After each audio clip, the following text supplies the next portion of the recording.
Toda semana, o Litoral na TV traz dicas de direitos do consumidor com profissionais especializados. Hoje vamos falar sobre aposentadoria e as dicas são principalmente para donas de casa. Acompanhe! Todos já sabem, as donas de casa ganharam direito à aposentadoria. O advogado Fabrício Pozuco explica como conquistar o benefício. Na verdade, quando a gente fala de aposentadoria para as donas de casa, a gente também está falando exatamente desse reconhecimento desse fator.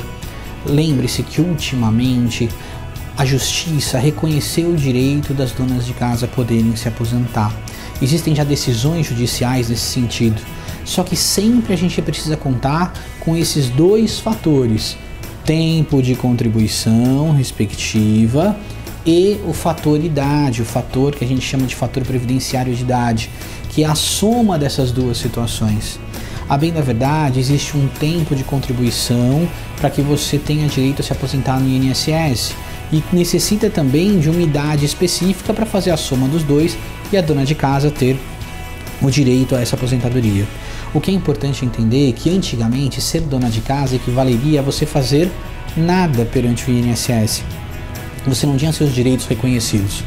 Atualmente já existem decisões jurisprudenciais que dão à dona de casa esse direito, desde que consiga combinar esses fatores que nós acabamos de colocar.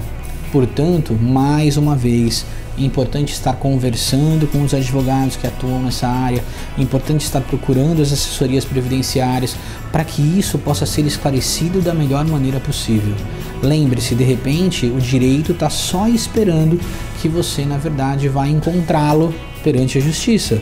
Mas se você nada fizer, fatalmente, você perderá isso pelo prazo. Falando ainda de aposentadoria, pessoas com leucemia ou outros tipos de câncer podem ter direito a uma revisão no benefício.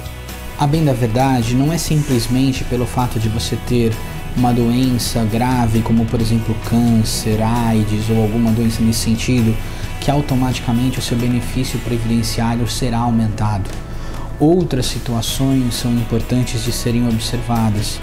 Existem questões revisionais dessas pensões que as pessoas recebem ou dessas aposentadorias que as pessoas recebem, que podem elevar realmente o valor da aposentadoria em 25%, 30% até do que se recebe objetivamente. Mas isso precisa ser observado, calculado pelos profissionais que atuam na área.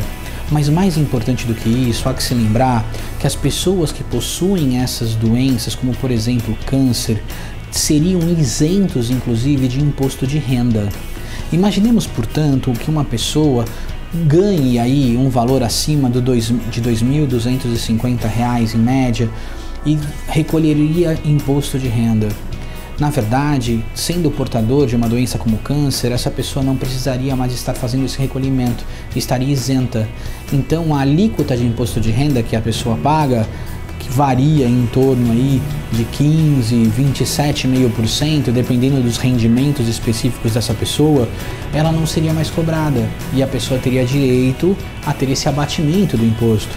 Imaginemos, portanto, que eu pague 27,5% de imposto de renda.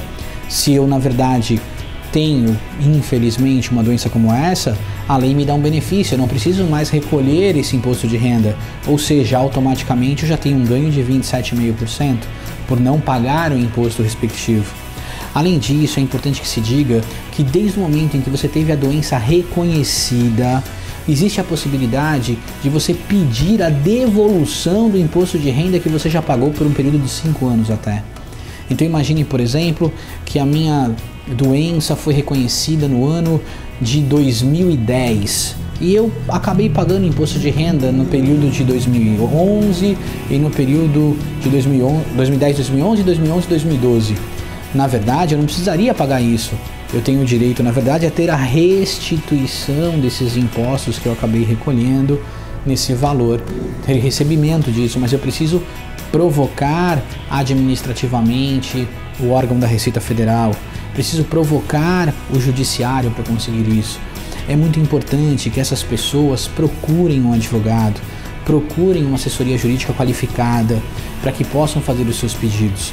Com certeza, os profissionais adequados terão a possibilidade de explicar a eles qual é a melhor maneira de conseguir o recebimento desses valores que foram pagos indevidamente, porque não se precisava efetuar o pagamento.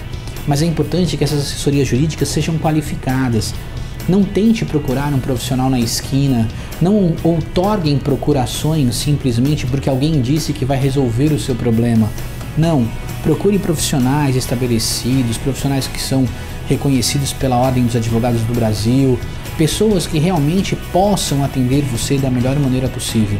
Assim, o seu direito estará resguardado e você verá fatalmente o dinheiro que você pagou sem necessidade retornar ao seu bolso.